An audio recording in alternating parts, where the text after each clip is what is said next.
سلام كوران كوراتنا زي يوتيوب قناه تغاتنا خميت صنحنا زوان زبلكم حصرتنا وانا حبريتات تحزلكم قريب لكم كسام ودات حبيركم تصنحوا بزعبا غداي ود بحري صنح متنققታት وايو ካብ እንግሊዝ ተሰምع መጠንቀቅታ ምስ ኢትዮጵያ ኤርትራን ብዛዕባ ወደ ባሕሪ ዘልዕሎ ዘለዋ ጉዳያት ዝተኣሳሰረ እዩ እዚ መጠንቀቅታ እዚ ሚኒስተር ጉዳያት ወፃኢ ኢትዮጵያን በጽሕዎም እዩ ብዛዕባ ወደ ባሕሪ ኣብ ዝምልከት እንግሊዝ ንኢትዮጵያን ኤርትራን ዘተኽጅምራ ጸቕጥ ትገብር ከም ዘላ ተሰሚዕለ ነዛ ሓበሬታ ሒዝና የለና አደራደርቲ መጸለው ኣብ ጉዳይ ኢትዮጵያ ዝካየድ ዘሎ ዘተ ብምታይ ጉዳይ ንምዝታይ ተሓሰበ ዘተ ምዃኑ ዝገልጽ ሓበሬታ ሓዊስና ብዝርዝር ሒዝናልኩም ቀሪብና ኣለና ኤርትራ ብዛዕባ ኢትዮጵያ ተኸታታሊ መግለጽታት ይባ ላዕለዎት ሰበስልጣን ኤርትራ ኣብ አዲስ አበባ ግብጽን አሜሪካን ብዛዕባ ጉዳይ ወደብ ባሕሪ ብዕቱብ ተመያይጦም ቀዳሚ ሚኒስትር አብይ አሕመድ ወደብ ተዳለው ክብል ዘመሓላለፎ መልእኽቲ ካብ ወገን ኤርትራ መልሲ ተዋሂብዎ ኣሎ ሙሉእ ሓበሬታ ክነቕርበልኩም ኢና ኢትዮጵያ ካብ ኬንያ ብርቱዕ ነቐፊታት ሰሚዑ ኣብ ጉዳያት ኢትዮጵያ ቀዲሙ ጽንፈኛ ርእይቶታትን ክስታትን ብምንዛሕ ዝፍለጥ ኣባል ፓርላማ ኬንያ እዩ ነቲ ጽኑዕ ነቐፊታ ሰሚዕዎ ሰለስተ ጎራዊት ኢትዮጵያ ዝኾና ኤርትራ ሶማል ጅቡቲን ነቲ ካብ ኢትዮጵያ ዝመጽእ ዘሎ ምስፍሕፋሕ ንምዕጋት ብሓባር ክዕጠቓን ሓበራዊ ወታደር ሓይሊ ክምስርታን ጸዊዑ እቲ ሰብ መን እዩ እንታይ ኢሉ መልሱ ኣብ ዜናና ክትረኽቦ ኢኹም ኤርትራ ጉዳያት ቀይሕ ባሕሪ ጋጢሙና ኣሎ ዝበለት ሓደጋ ጸጥታ ብዝምልከትና ኣህጉራዊ ትካላት ደገፍ ተሓትት ከም ዘላ ዝሕብር ሓበሬታ ለው ምዕለት ወፂ ኣሎ ኤርትራ ጉዳያት ቀይሕ ባሕሪ ዘጋጥማ ሓደጋ ጸጥታ ውድብ ሕብራት ሃገራት ክሬለ ይግባእ ክብል ለው ምዕለት ኣተሓሳሲቦ ኣሎ ነዛ ሓበሬታ ሒዝና የለና ሰራዊት እስራኤል ከተማ ጋዛ ንምሓዝ ብእግረኛ ሰራዊት መጥቃዕቲ ኣብ ዘካይድሉ መከራ ጋዛ ኣብ ዝቕጽለሉ ዘለዋን ጸጥታ ባይቶ ውድብ ሕብራት ሃገራት ንሻድሻይ ግዜ ኣብ ጋዛ ተኽሲዶው ክብል ዘቐረቦ ንድፊ ውሳነ በኣሜሪካ ውድቅ ተገይሩ ሓጺር ጸብጻብ ኣዳሊናልኩም ኣለና ክሳብ መወዳእታ ምሳና ጽንሕ ንዝርግሖም ዕለታዊ ህጹጽ ሓበሬታታት ምእንቲ ክበጽሐኩም ላይክ ሼር ሰብስክራይብ ምግባር ይትረስዑ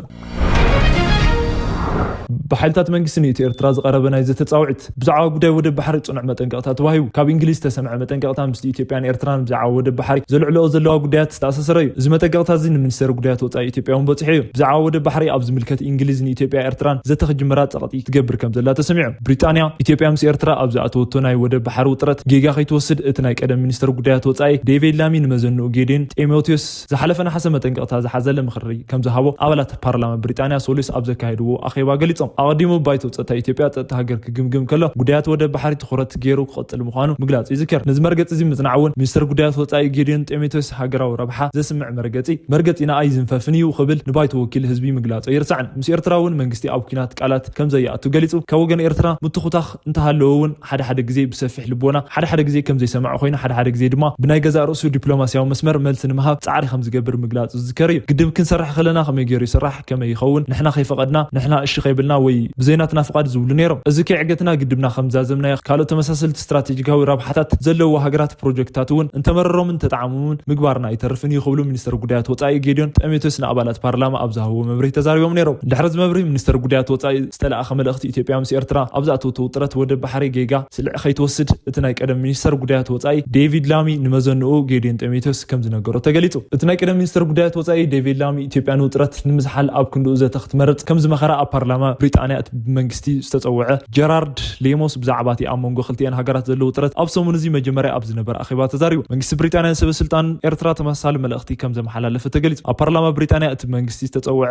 ጀራርድ ሌሞስ ዝኾነ ሃገር ንግድን ኣገልግሎትን ናይ ወደብ ባሕሪ ምርካብ ዘለዋ ብሰላማዊ ዘተጥራእዩ ዝብል መርገጸለትና ኣብ ላዕላውነት ግዛእታት ሓድነት ካልእ ሃገር ናይ ሓይሊ ስጉምቲ ኣይንድግፍንና ኢሉ ብሪጣንያ ነቲ ጉዳያት ብቐረባ ክትከታተሎ ከም ዘላን እተን ሃገራት እውን ውጥረት ኣብ ዘጋደዱ ተግባራት ቁጠባና ጠንቀቓ ዘተ ክጅምራ ጸቕጢ ትገብር ከም ዘላ ሊሞስ ገሊጹ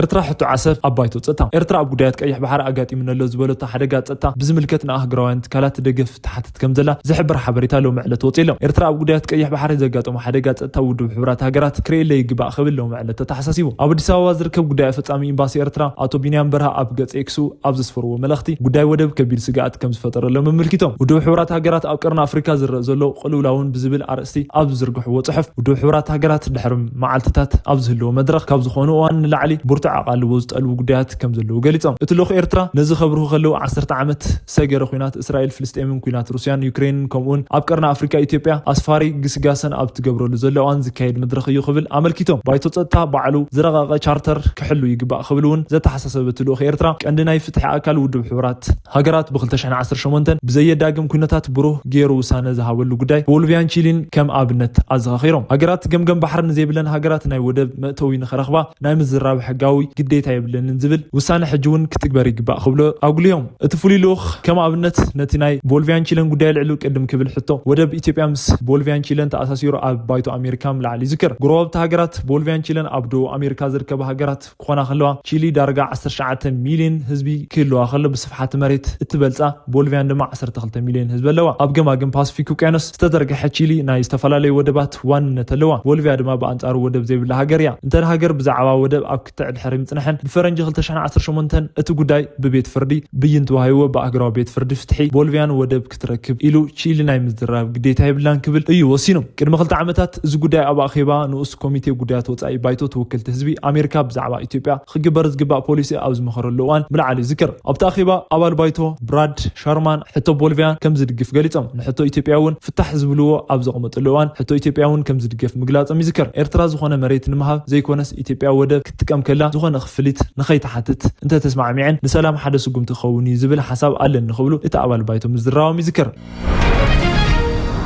ኤርትራ ንቀዳማይ ሚኒስትር መልሲ ሂባ ኤርትራ ብዛዕባ ኢትዮጵያ ተኸታሊ መግለፂ ሂባ ላዕለዎት ሰበስልጣን ኤርትራ ኣብ ኣዲስ ኣበባ ግብፅን ኣሜሪካን ብዛዕባ ጉዳይ ወደብ ባሕሪ ብዕቱብ ተወያይጦም ቀዳማይ ሚኒስትር አብይ ኣሕመድ ኢትዮጵያ ናይ ጂኦግራፊ እሱር ኮይና ኣይትነብርን ወደብ ተዳለው ክብል ዘመሓላለፎ መልእኽቲ ካብ ወገን ኤርትራ መልሲ ተዋሂቦ ሚኒስትር ዜና ኤርትራ የማነ ገብረ መስቀል ኣምባሳደር ኤርትራ ኣብ ውድብ ሕብራት ሃገራት ሶፊያ ተስፋ ማርያም ኤምባሲ ኤርትራ ኣብ ካይሮ ግብፅን ከምኡውን ኤምባሲ ኤርትራ ኣብ ኣዲስ ኣበባ ብዛዕባ ጉዳይ ወደብ ባሕሪ ተኸታሊ ሓበሬታታት ኣካፊሎም እቲ ማሊ ምሸት ኣብ ወግዓዊ ገጽ ኤክሶም ወይ ድማ ትዊተሮም መልእኽቲ ዘስፈሩ ሚኒስትር ዜና ኤርትራ የማነ ገብረ መስቀል ካብ ምትሕባር ጎረባብቲ ሃገራት ሓቢሩ ስምምዕ ወጻኢ ጉዳይ ወደብ ባሕሪ ክለዓለ ይግባእን ክብሎ ጠንቂቖም በዓል ስልጣናት ኢትዮጵያ ካብዚ ኣካይዳ ወጻኢ ይጓዓዘሉ ክብሉውን ካብ ናይ ቀደም ነቐፊቶም ተመሳሳሊ ትሕዝቶ ዘለዎ መልእኽቲ ወቂሶም ብተመሳሳሊ ኣብ ውድብ ሕብራት ሃገራት ናይ ሓላፍነት ቦታ ዘለዎም ኣምባሳደር ኤርትራ ሶፊያ ተስፋ ማርያም ኣብ ወግዓዊ ገጽ ኤክሶም ወይ ድማ ትዊተሮም ኣብ ዘስፈርዎ ነዊሕ ጽሑፍ እቲ ካብ ወገን ኢትዮጵያ ናይ ጂኦግራፊያዊ እሱር ኮይና ኣይንቕመጥን ብምባል ዝተለኣኸ መልእኽቲ ከም ዝተዓዘቦ ዝገለጸ ክኾን ከሎ ብዙሕ ህዝቢ ዘለዋ ከምኡውን 6 ጎረባብቲ ዘለዋ ሃገር ናይ ጂኦግራፊ እሱር ክትኸውን እያ ተባሂሉ ኣይሕሰብን ኢለን ከም ኤርትራን ሱዳን ጅቡቲን ሶማሊን ደቡብ ሱዳን ኬንያን ዝኣመሰላ ጎረባብቲ ሃገራት ዘለዋ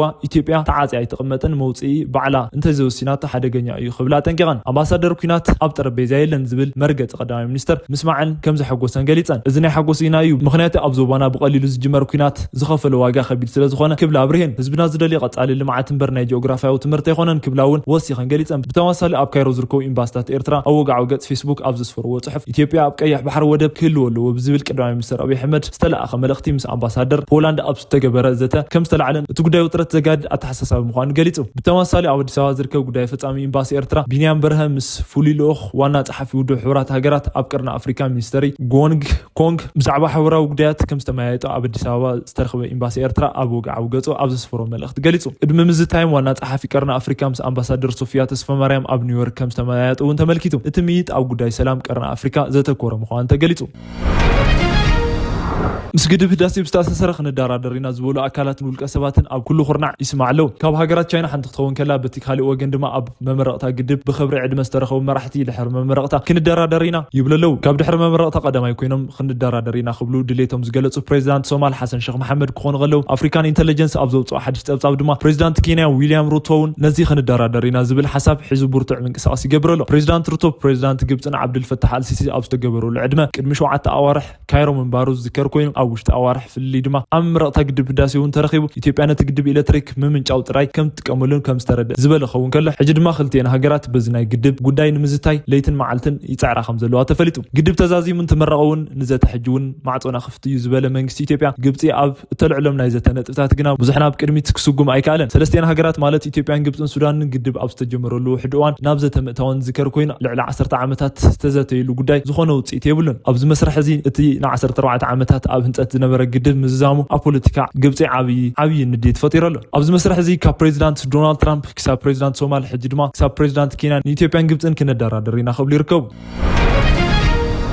ኢትዮጵያ ኣብ ኬንያ ብርቱዕ ነቐፌታት ሰምዑ ኣብ ጉዳያት ኢትዮጵያ ኣቐዲሙውን ሓሳባትን ነቐፌታታትን ብምንዛሕ ዝፍለጥ ኣባል ፓርላማ ኬንያ እዩ ነቲ ጽኑዕ ነቐፌታ ኣስሚዖም እቲ ኣባል ፓርላማ ፋራሕ ማዓሊም ንኤርትራን ሶማሊን ጅቡትን ሱዳንን ነቲ ብቀዳማይ ሚኒስትር አብይ ኣሕመድ ዝምራሕ መንግስቲ ኢትዮጵያ ኣብቲ ዞባ ዘካይዶ ዘሎ ዝበሎ ፖሊሲ መንከለሌልን ንምምካት ሓበራዊ ወታደር ውዕል ክገብራ ፀዊዑ ኢትዮጵያ ከም እስራኤል ብሓሰት ታሪኽን ደገፍ ምዕራባውያን ሰኸረተ ሃገር እያ ክብል ወንጅልዋ እቲ ኣባል ፓርላማ ኬንያ ፋራሕ ማዓሊም ምስ ሶማል እትዋደብ ናይ ኬንያ ዞባ ጋሪስ ዘውክል ኣባል ፓርላማ ኮይኑ ኣብ ልዕሊ መንግስቲ ኢትዮጵያ ተረጋጋሚ تقدامي زخرر نقفيتات تقاومون كمون صنعت كستات مقراوي فلت تابال بارلاما فرح معلم ابغت اكسو ويدما تويترو اب زسفرو ملختي اثيوبيا وده بحري ناي محتات مسل اطفئات يا يوغندا رواندا بوروندي دو سودان كلن وده بحري يبلن اثيوبياون يبلن وده بحر زيبلن هاجرات وده بنمركاب ناي غزات حتى يلعلان كاب غراو هاجرات متقام يدرادرا اثيوبيا فليت يخونتن وده بحري كاب غزات كالوت هاجر ناي محتات مسل كم زيبلا غليصو تابال بارلاما كينيا بزي ايتوسن نابز حلفو تاريخ تمليسون نقفيتات تسمعوا سياد باري لوم ينتزهلو مسحق نيرو نيرترا تግራይን ናፃን ኸውፅእ ዝሓገዘ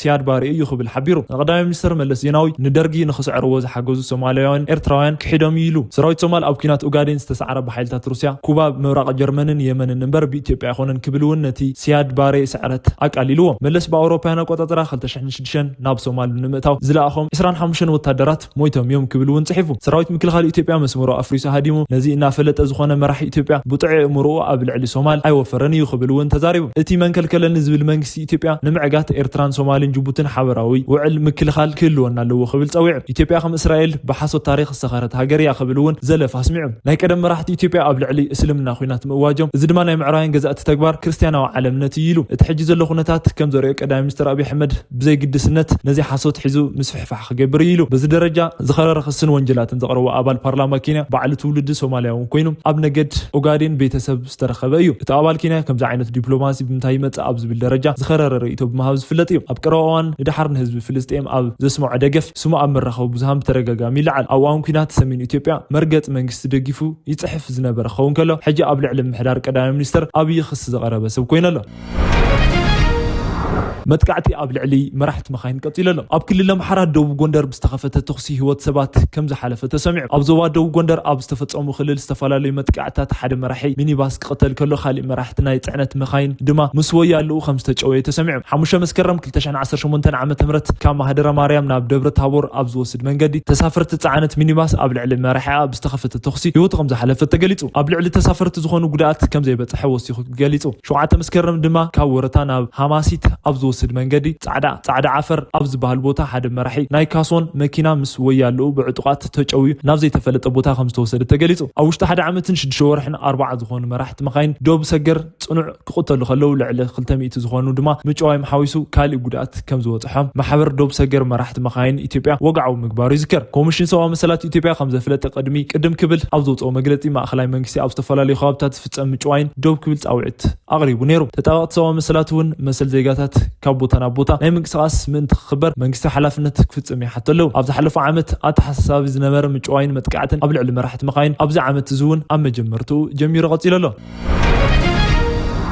تابايتو اب غداي غازا زحلفو سنه سراويت اسرائيل كتما غازا نمحاز بغرنيا سراويت متقعتي اب زكايدلو مكرا غازا اب زقطلل زلوان تابايتو ودو حبرات هاغرات نشالشاي غزي اب غازا توكسيدو كبل زقربو ندفيو سنه بامريكا ودق تغيرلو اتناي موداتا ختما غازا اب وشط ورحي بايرن روبوتن دروناتن كتدبدب دحر مصنحا حجي سراويت اسرائيل بتانكن كبيد ميكانايزدن ستسني ناي غرنيا سراويت وفر ابغيسلو نبرت ختما غازا نتا ختما حادغوم كومون سراويت اسرائيل حد منجد مخفاتو بامايت اشحت بازي اسغاي منجدي كاب كتما خوت غيروم حمشو غزي اب غازا توكسيدو كبل اب سمع زخشفت صتا بايتو ودب حبرات هاغرات اب غازا حجون توكسيدو كبل زحت توسانه بامريكا ودق تغيرلو اتوسانه ب 14 دمصي كدغف كله ب 15 هاغرات تقايمونو اتوسانه حماس بزي قدمه خنت نخلهم اسرات كفتحن اسرائيل نخلهم ناي رديت مأتوي تخفتني حتى تنيرو كم تلمود لاخت امريكا نتوسانه نحماس يكونن اسرائيل دما ناي غزا راسنا يمكلخال مسل له وايلا لوغا الجراي دما احواتنا غازاوين ازي قرتا غورلنا منم كنغبرولكم ينخلن كبل دحروسانه مودو غليطو كابسو من زي حدكم شنو دو حبرات هاغرات اب زكايدو مصنعتي ناي اسرائيل وفري غازا ناي زري مصنعتن جبن ايو خبل مدمدام يذكر كبرات تخاتنا لوم زدلنا يم ارست غدات اب تزازيمولو لايك شير كومنت مغبار ان شانالنا دغفو مغلاط ايترسعنا بلنا مسكالوت حبريتات تمليس نخسب نرخب سلام